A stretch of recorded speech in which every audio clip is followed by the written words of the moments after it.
Haggerty from the Daily Knight. Welcome to our show. What is UN Agenda 2030? Farmers are in protests across Europe. Prime ministers and other heads of state are resigning. Governments are collapsing. Supply chains are constrained. Oil and gas production are minimal. The shelves of the grocery store can't be stocked. There are shortages from chicken to lettuce, fertilizer and soil at all-time lows. What is going on with the world market and the economy, and how does this all tie together? That is what we're going to discuss tonight. What I would like to do is start out with a prayer. In nomine Patri, Filii, Spiritus Sancti. Amen. O Christ Jesus, I acknowledge thee to be the King of the universe. All that hath been made is created for thee. Exercise over me all thy sovereign rights. I hereby renew the promises of my baptism, renouncing Satan and all his works and pomps. And I engage myself to lead henceforth a truly Christian life. And in a special manner do I undertake to bring about the triumph of the rights of God and thy church, so far as in me lies. Divine Heart of Jesus, I offer thee my poor actions to obtain the acknowledgement by every heart of thy sacred kingly power. In such wise may the kingdom of thy peace be firmly established throughout all the earth. Amen. In nomine Patri, Filii, Spiritus Sancti. Amen. The geopolitical crisis between Russia and Ukraine, following 2 years of a fabricated pandemic, is only masking the underlying degrading conditions within the global food and energy markets. This is something that the world wants to ignore the crises that are happening while continuing to blame the geopolitical issue in the war that the United States, the EU, and NATO forced on Ukraine or in that region, and then also continuing to use the exaggerated reactions to a pandemic that was minimal in scale to push their agendas, push their social programs to be able to set the conditions for governments, for central banks to inflate the monetary supply across the world. So weighed down by regulations, inflated prices, and bureaucratic red tape in accordance with the United Nations Agenda 2030 for Sustainable Development, the availability of main food commodities, wheat, maize, edible oils, and fertilizers, has greatly decreased, causing the number of people affected by hunger to increase by about 46 million since 2020 and 150 million since 2019 before the outbreak of the COVID-19 pandemic. And that's coming from a report from the World Bank. The link is in the description below. The first major domino to fall was Sri Lanka, which we saw recently, and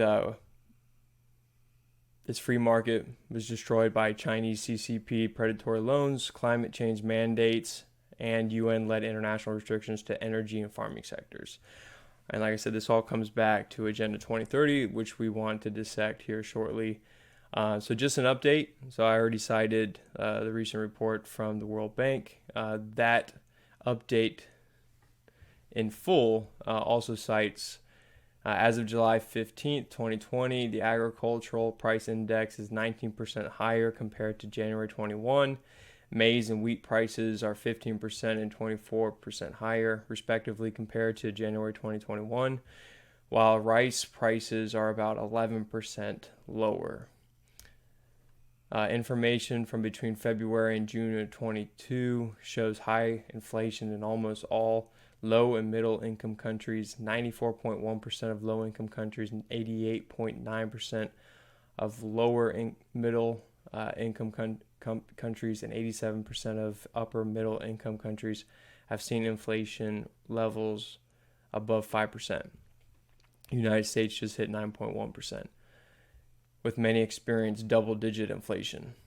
Global commodity markets face upside risk through the following channels: reduction in grain supplies, higher energy prices, higher fertilizer prices, and trade disruption due to shutting down major ports. And you can see where that would all tie into not only the constraints with lead times for raw materials, getting fertilizer and good soil to farmers, and then how that would then affect their production, right, and their ability to be efficient, and to get a viable product to the grocery stores. As of July 15th, 18 countries have implemented 27 food export bans, and 7 have implemented 11 export limiting measures against Russia. So what does that tell you? That means 18 countries have already pulled the plug on sending any goods outside of their country, knowing that they don't have enough to feed and to provide all the necessities for their own people. According to the 2022 State of Food Insecurity in the World (SOFI) report, the number of people affected by hunger rose in 2021 to 828 million, which is the increase for 46 million since 2020. So, how is this all tied together? Where are the underlying causalities that are affecting the global free market? And it all comes to the UN Agenda 2030 for Sustainable Development Goals. So when that was released about, I think, 7 years ago, and it goes in depth. We'll put the link. The link is in the video details. But they had 17 goals. Each one of them can expand. Like I said, go click the link. It takes you to actual UN site and explains their approach, how they're going to fulfill their goal. But goal 1, end poverty in all its forms everywhere. Great, right? We all want that. Goal 2, end hunger, achieve food security, improve nutrition, and promote sustainable agriculture. Goal 3, ensure healthy lives and promote well-being for all at all ages. Goal 4, ensure inclusive and equitable quality education and promote lifelong learning opportunities for all. Goal 5, achieve gender equality and empower all women and girls. Goal 6, ensure availability and sustainable management of water and sanitation for all. Goal 7, ensure access to affordable, reliable, sustainable, and modern energy for all. So now you're starting to get into the underlying issues of the causalities of some of the issues, right? The goals are packed full of climate change and global population or depopulation measures. Goal 8, promote sustained and inclusive and sustainable economic growth, full and productive employment, and decent work for all. Goal 9, build resilient infrastructure, promote inclusive and sustainable industrialization and foster innovation. Goal 10, reduce inequality within and among countries. That's very vague. Goal 11, make cities and human settlements inclusive, safe, resilient, and sustainable. Goal 12, ensure sustainable consumption and production patterns. Now you're starting to see some of the Marxist kind of goals that are straight out of, almost like you're reading a pamphlet for the Communist Manifesto or the Comintern in Moscow in the 30s and 40s. Goal 14, conserve and sustainably use the oceans, seas, and marine resources for sustainable development. Goal 15, protect, restore, and promote sustainable use for terrestrial ecosystems, sustainably manage forests, combat desertification, and halt and reverse land degradation, and halt biodiversity loss. Goal 16, promote peaceful, inclusive societies for sustainable development, provide access to justice for all, and build effective, accountable, and inclusive institutions at all levels. So that's the third time we've heard inclusive. Goal 17, strengthen the means of implementation and revitalize the global partnership for sustainable development. So, like I said, go ahead, find the link in the details below. It'll go into depth into each one of those on how the UN had planned on an international level to use secular governments and international bodies to build the condition and the structure to be able to achieve each one of those goals to 2030. So in recent news, the first domino to fall um, was Sri Lanka in terms of an actual collapse of a government.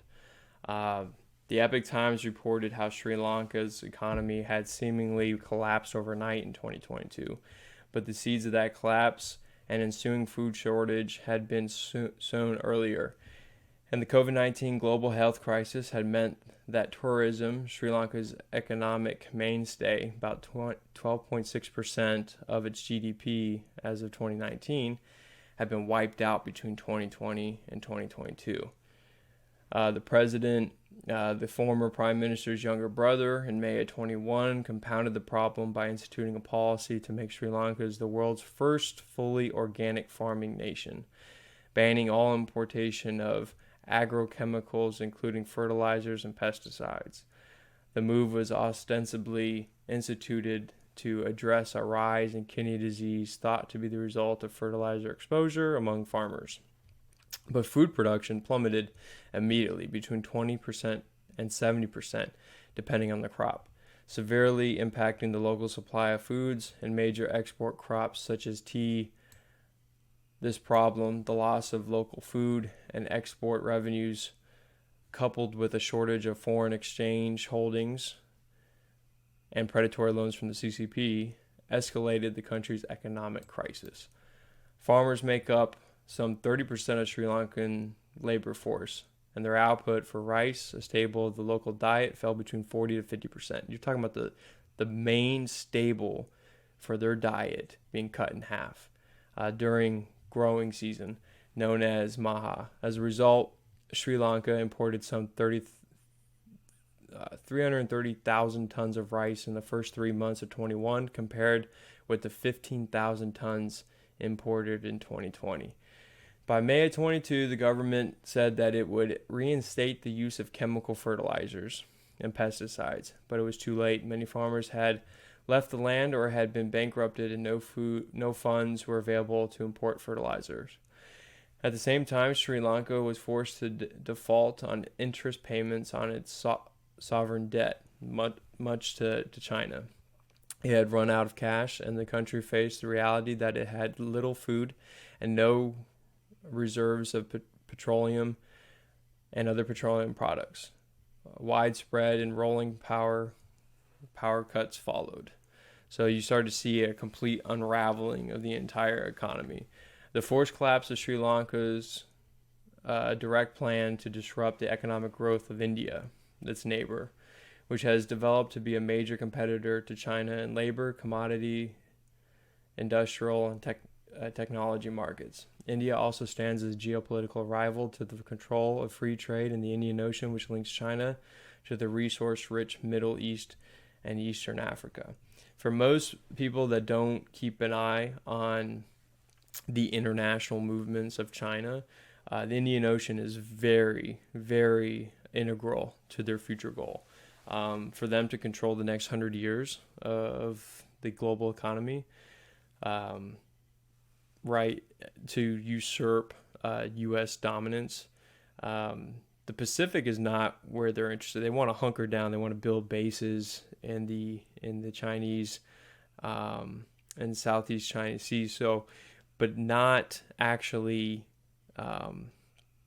compete on a major level in the Pacific. The Indian Ocean is one where they think that they can really gain a foothold. It brings them straight to through the Middle East for petroleum. It also has a link to Europe, which they are the number one investor in Europe on green energy, etc. We've done several articles on that, on how the Russian-Ukrainian crisis and war has allowed China over the last couple of years to really put a huge foothold into Europe, and also the other part of their Indian Ocean expansion is the eastern coast of Africa.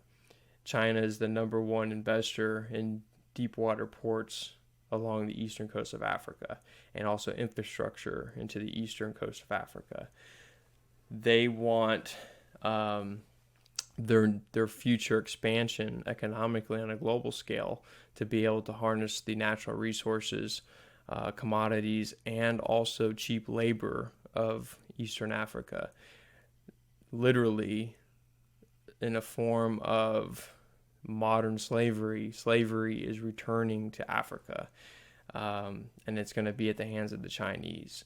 Their economic expansion has grown beyond the labor expenses of China.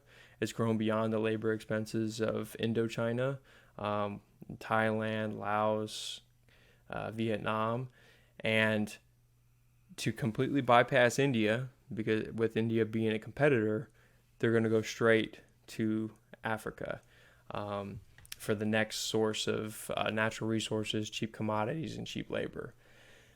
So the EU's war on energy and farming, so piggybacking on what we just talked about with the massive investment from China in the EU, this also comes at the hand of continued increases of the EU's positions on green energy and climate change, and how that's usurping the free markets of energy and the farming sector.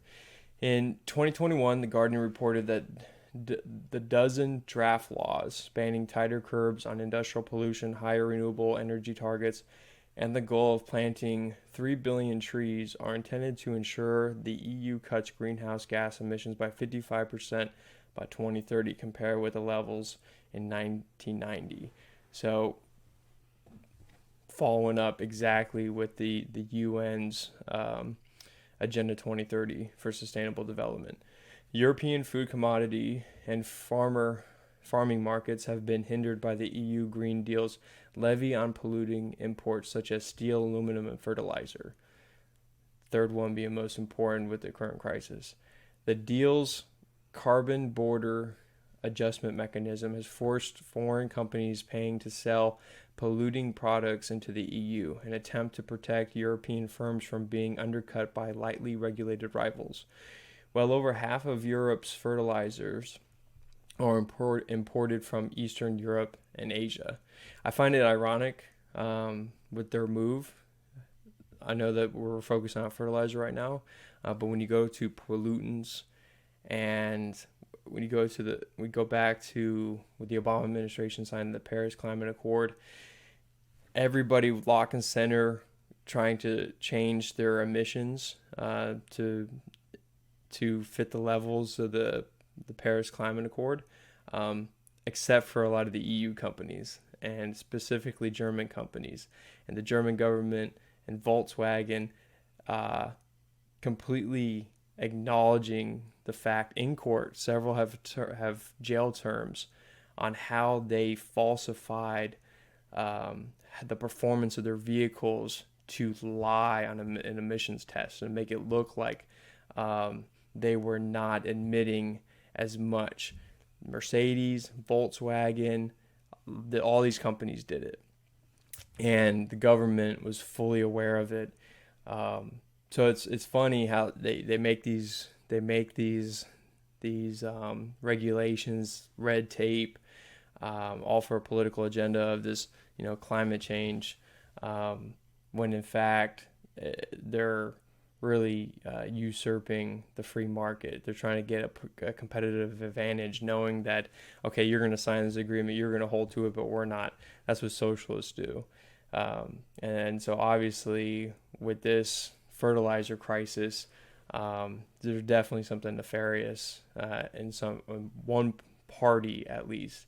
The EU has required fuel suppliers to buildings and vehicles to buy the pollution permits with the intent to adjust price signals that will drive down emissions more effectively than standard setting regulations alone.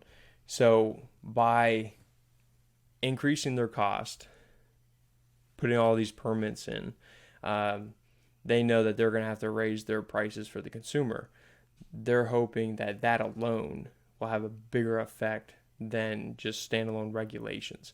You increase prices, consumers don't want to buy the product anymore, and so it hurts their business. And they think that at the end of the day, to lower emissions. All these hindrances on the market that the EU is causing across Europe, while they are increasing the burden on the consumer and the small business, China's coming in the back door as the number one investor in renewable energies. So I find that extremely ironic. Who's serving who, right? At the end of the day, the EU is creating an opportunity. They're hurting the European business owner and the consumer, while creating a great opportunity for the CCP. So who are they serving?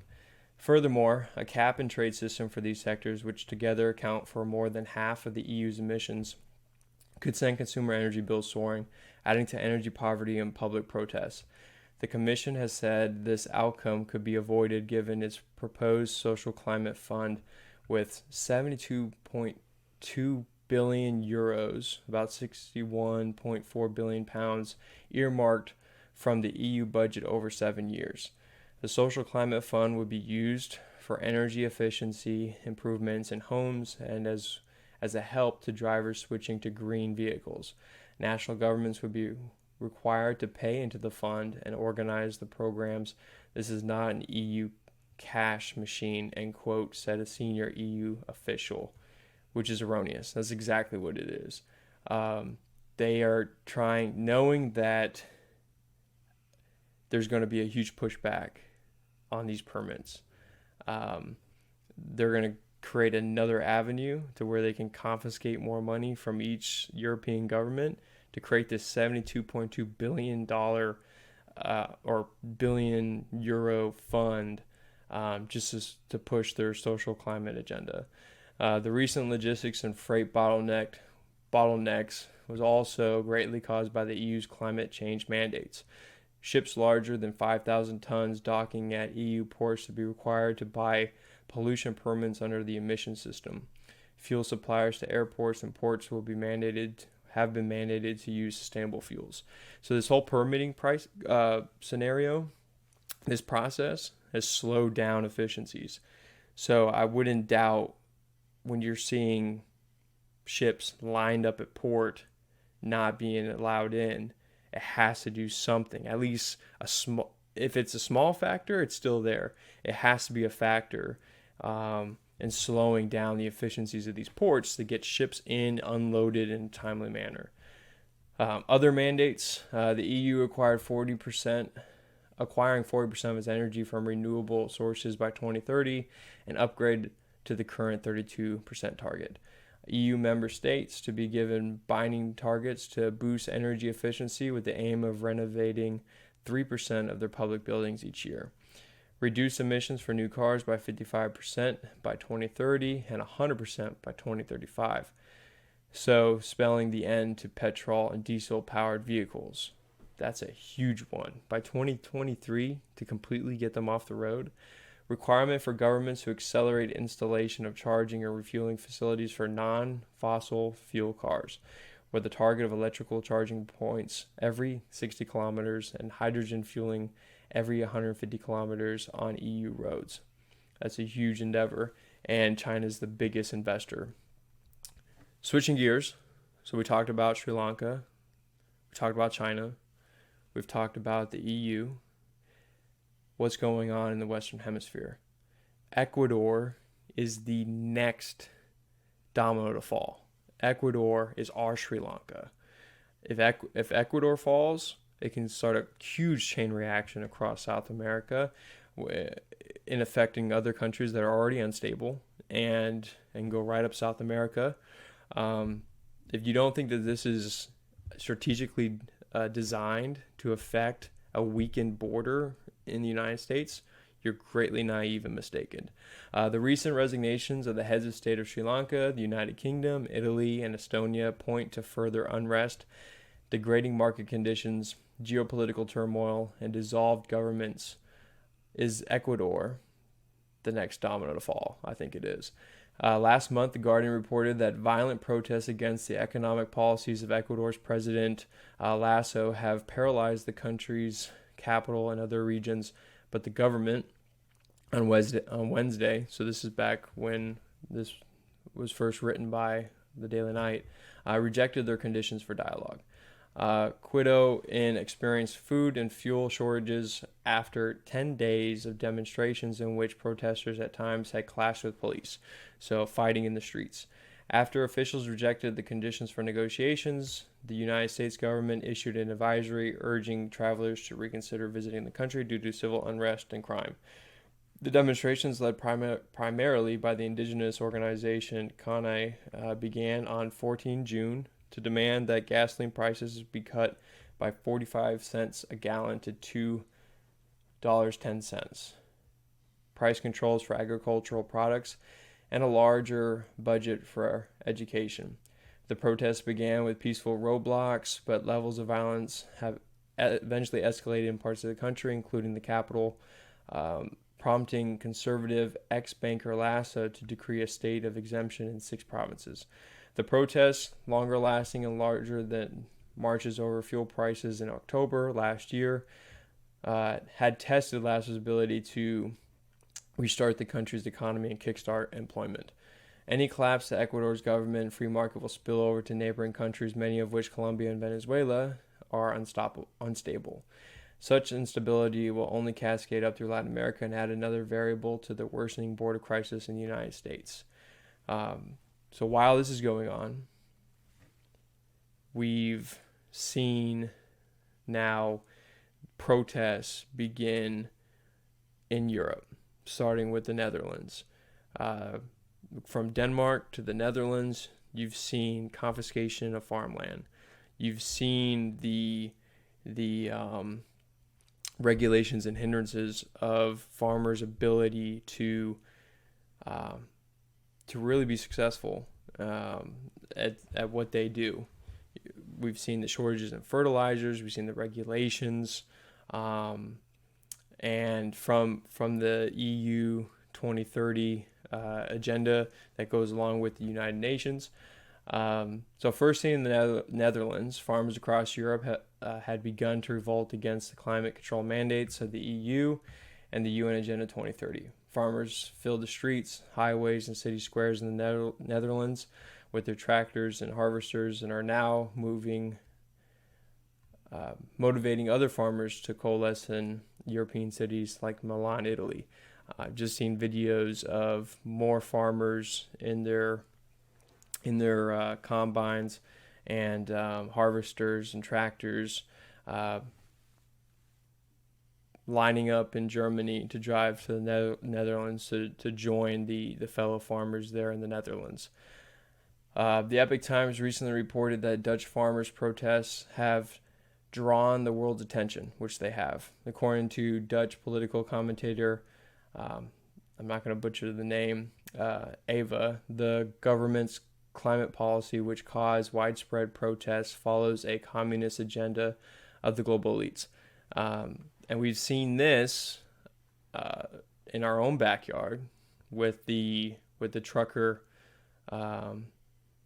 columns and protests that stretched all the way across Canada and then came to the United States.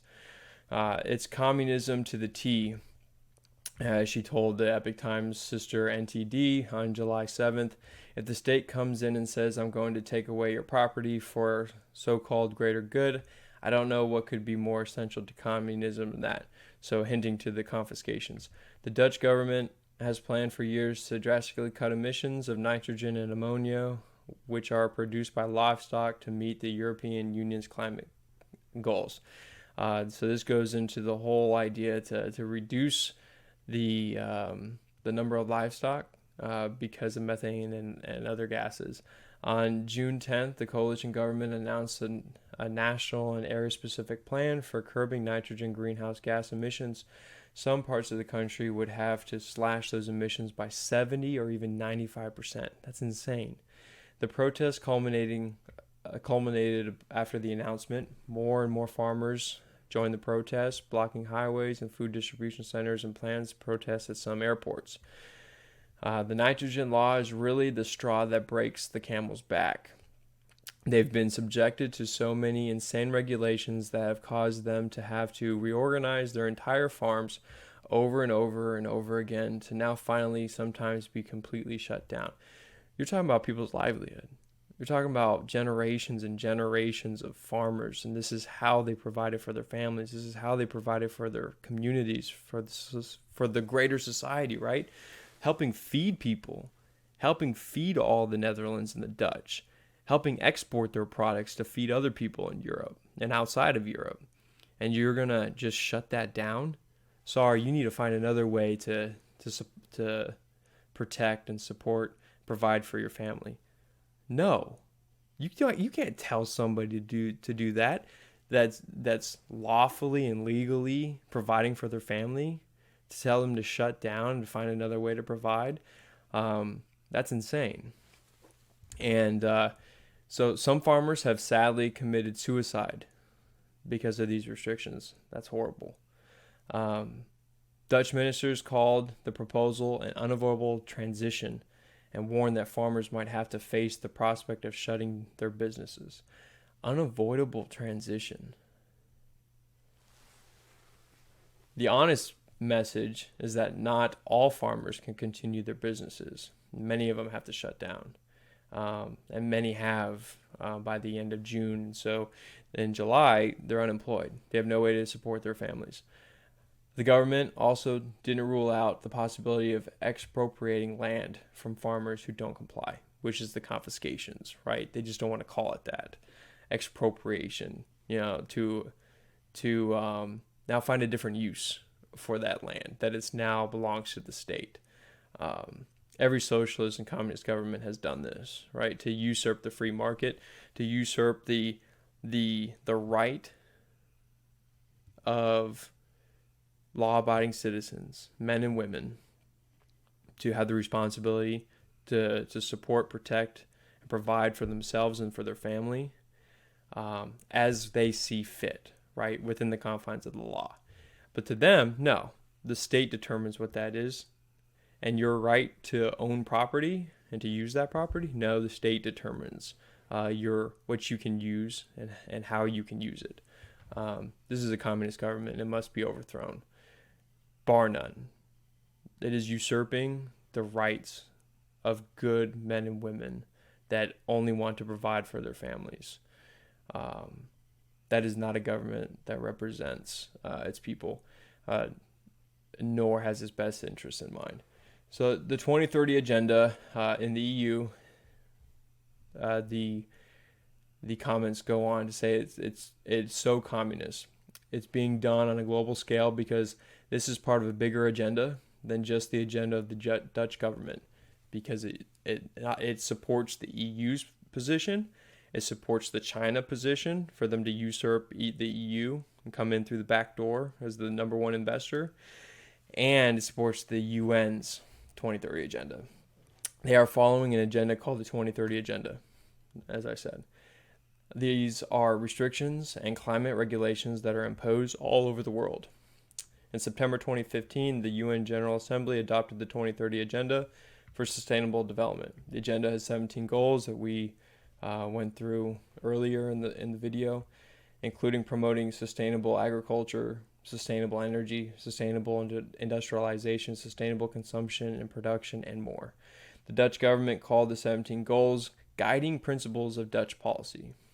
The European Commission has planned to cut at least 55% of greenhouse gas emissions by 2030 to reach net zero greenhouse gas emissions by 2050. She added that farmers in Italy and Poland have started protesting as well, and recently now Germany has joined. A ban on chemical fertilizers in Sri Lanka, which we just talked about, led to a food crisis, and this is exactly what's happening in Europe now. The country declared bankruptcy on July 7th, because I just read in Germany, so there's a chicken shortage, there's a lettuce shortage. This is not going to stop.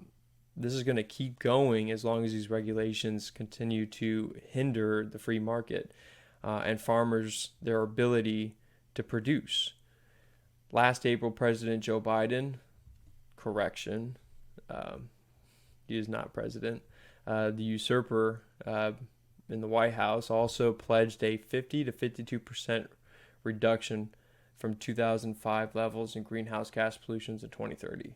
We'll talk about this further, but there's now There's now word that he is looking to sign an executive order or issue an executive order on declaring a national emergency for the climate crisis, the fabricated climate crisis. God help us, because they're going to do the exact same thing in this country that's going on in Europe. And so may God protect our farmers and our ability to feed our families. In an interview with Tucker Carlson, I don't want to butcher her name. It's Vlarding Gerbroik. So I'm horrible at that. Ava. I'm just going to call her Ava. So in an interview with Tucker Carlson, Ava also compared the Dutch government's policy to the World Economic Forum's Great Reset. They want us to eat bugs, she said. They want us to eat the fake meat that they produce, so it's very clear that this is not something that just the Dutch people will be subjected to. And that's why we need your support from other countries like the United States. We're being hit hardest right now. We might be the first ones to fall victim to this kind of climate control Marxism. But it's very important for other people to know that they could be coming to you next, which they are. So now let's switch gears. So we've covered Sri Lanka, the EU, China, Ecuador, what's going on in the Netherlands, and also other countries in the EU. So the United States, where are we at right now with this crisis? The degrading economic conditions in the United States continue to lead to empty grocery shelves, which, and if you shop, if you go to supermarkets, you're seeing half-empty meat sections, half-empty canned food sections. The baby aisle is pretty much empty. Produce, kind of a hit or a miss. So rising oil and gas prices, overloaded power grids, bottlenecked logistics and freight, constrained labor markets, and uncontrolled hyperinflation that has now reached 9.1% per the Wall Street Journal. U.S. oil inventories are already 14% below their 5-year average. Bank of America notes while distillates like diesel are 22% below, reported by CNBC. Diesel prices are up a whopping 75% from a year ago, and the spread between diesel and gasoline prices have also widened considerably. We've written and published articles showing how a lot of these production facilities and refineries are idled back. You know, most of the facilities for Exxon are only producing at like 30% capacity. Most of these were agreements with the White House on how much to produce, going all the way back to the beginning of 21, and to cut back production to meet some of the goals for decreased emissions. So this is all fabricated. This is forced. The Bureau of Land Management has slashed monthly permitting amid what the industry says is a bureau pivot towards Biden's climate agenda, per Bloomberg. Since the fall of 21, industry leaders and analysts say the Bureau greatly adjusted its climate agenda ahead of the COP26, the United Nations International Climate Conference. Permitting has continued to drop from over 600 in April 21 to under 200 through 22. That's a huge drop. The Wall Street Journal released that U.S. stores are still struggling to stock baby formula. Availability of powder formula products in the U.S. stores earlier this month dropped to the lowest level so far this year, with about 30% of products out of stock for the week ending June 3rd or July 3rd, according to the market research firm IRI.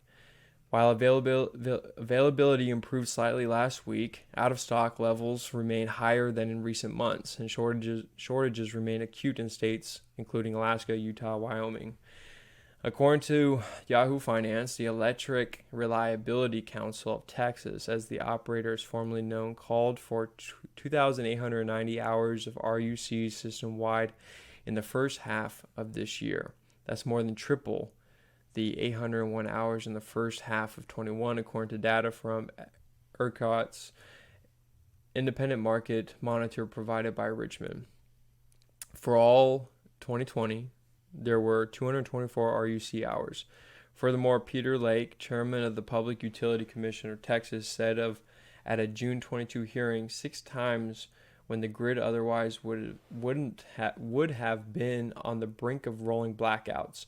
The shift to green renewables and the failure to invest in diverse energy markets has caused aging fleets of oil, coal, and nuclear facilities. The average age of coal power plant in Texas is about 50 years old. Natural gas plants average about 30 years. The problem is seen worldwide. So you have aging infrastructure that can't keep up with the growth of industry, the growth of society, populations, cities, growing suburbs. The proper investment has not gone into these sectors, but it's been poured into renewable energy where wind, solar, water can't keep up, while you have aging oil, coal, and nuclear energy. The third is the best bet that could power this entire world, but the governments of the world, you can't have that. You can't have a solution that gives infinite energy, then we can't make money on it, right? We can't control people. So this is a huge problem, and we've seen the rolling blackouts in California. Texas is really close to having these issues, especially with the recent heat waves and it's only going to get worse, right? We're coming to the end of July, going into August. Global supply constraints due to rising fuel costs, logistics bottlenecks, soil and fertilizer supply, and decreased livestock feed supply have created recent shortages in chicken, lettuce, and various spices, per Fortune magazine and Bloomberg. So this is all fabricated. This all ties back to UN Agenda 2030. This all ties back to climate change, to really gain control and to usurp the free market in energy and farming. The commodities of foodstuffs affecting wheat, affecting corn, affecting soy, oils, fertilizers, affecting oil and gas, creating bottlenecks at the port, creating bottlenecks on the highway, making prices through inflation and all those permitting go sky high to the point that small businesses can't afford to operate anymore. They are removed from the free market, and you create longer lead times, larger constraints. If you haven't noticed, the food that is still at the grocery store doesn't last long. That means it's taking longer to get to you. At most countries, most cities are a week or two to running out of food, to running out of gas. And it's been that way for a while. Since oil and gas facilities and refineries have cut back production at the beginning of 21, there has been very short supply in the market. Why do you think prices are going up other than inflation? Lower supply. The Colonial Pipeline in the United States, when that went down, within a few days, gas stations were out of gas. How does that happen? You would think that in production, you would have supply on the way to refineries, supply in work in progress at the refineries. You would have a certain amount waiting to be, to leave a refinery, a certain amount in transition. If a pipeline goes down, wouldn't there still be enough material working through the system to probably supply us for a month, you would think, right? But then boom, gas stations like that within a few days are running out. That means the supply is extremely short, and that's across the board. Every industry, every commodity, you are within a few weeks of running out. And that is extremely scary when you think of our ability to support our families and to provide for them, which the government's taken away. If you're a farmer today, you are greatly at risk of your government no longer seeing you as somebody that they serve, that you are in their way. You are in their way to achieve their goal of, to lowering emissions, which is asinine, right? And may God be with you. Definitely gonna, if you're a farmer, for all the farmers out there, I'm definitely gonna add you to my rosaries from here on out, because you need it. And for all those that are struggling to put food on the table because of the rising prices, that your wage hasn't increased.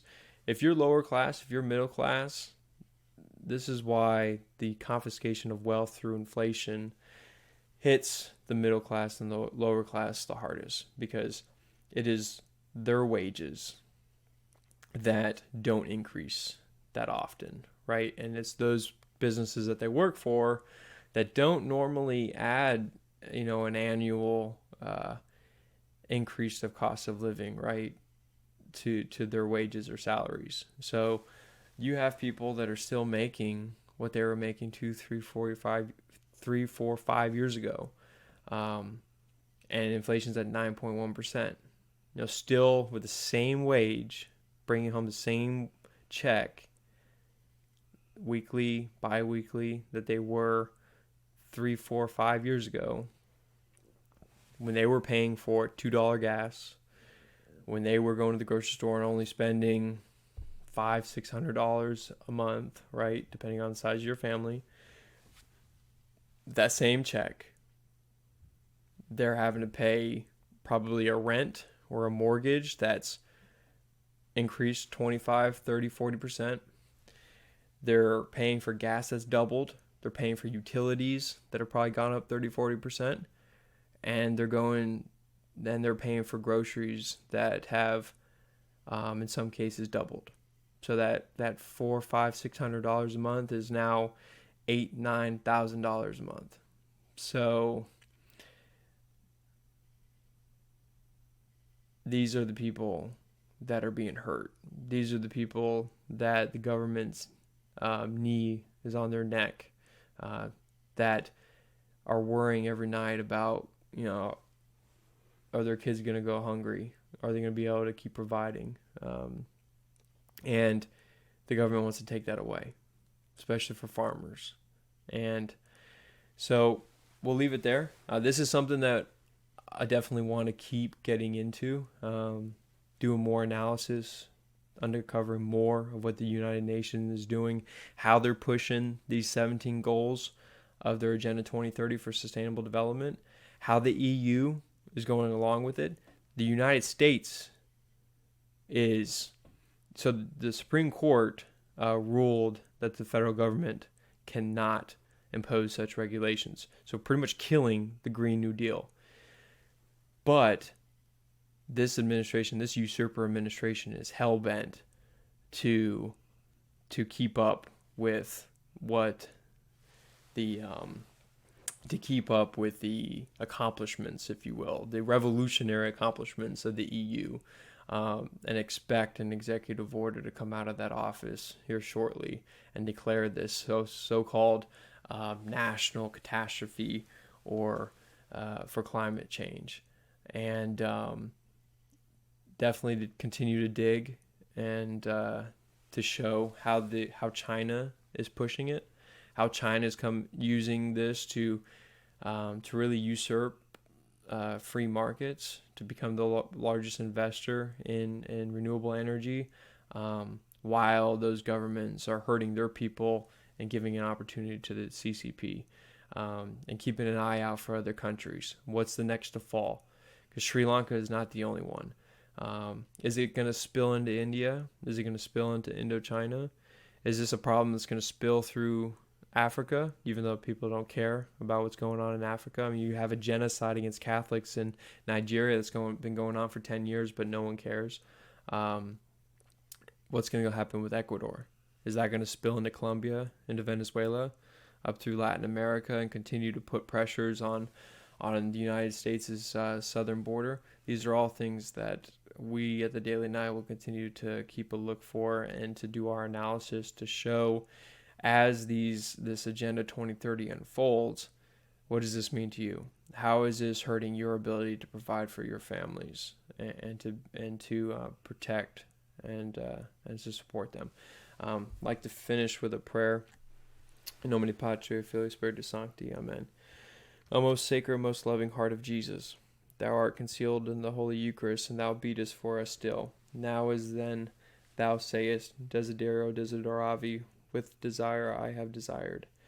I worship thee then with all my best love and awe, with my fervent affection, with my most subdued, most resolved will. O my God, when thou dost condescend to allow me to receive thee, to eat and drink thee, and thou for a while dost take up thy abode within me, O make my heart beat with thy heart. Purify it of all that is earthly, all that is proud and sensual, all that is hard and cruel, of all perversity, of all disorder, of all deadness. So fill it with thee that neither the events of the day nor the circumstances of the time may have power to ruffle it, but that in thy love, in thy fear, it may have peace. In nomine Patri, Filii, Spiritus Sancti. Amen.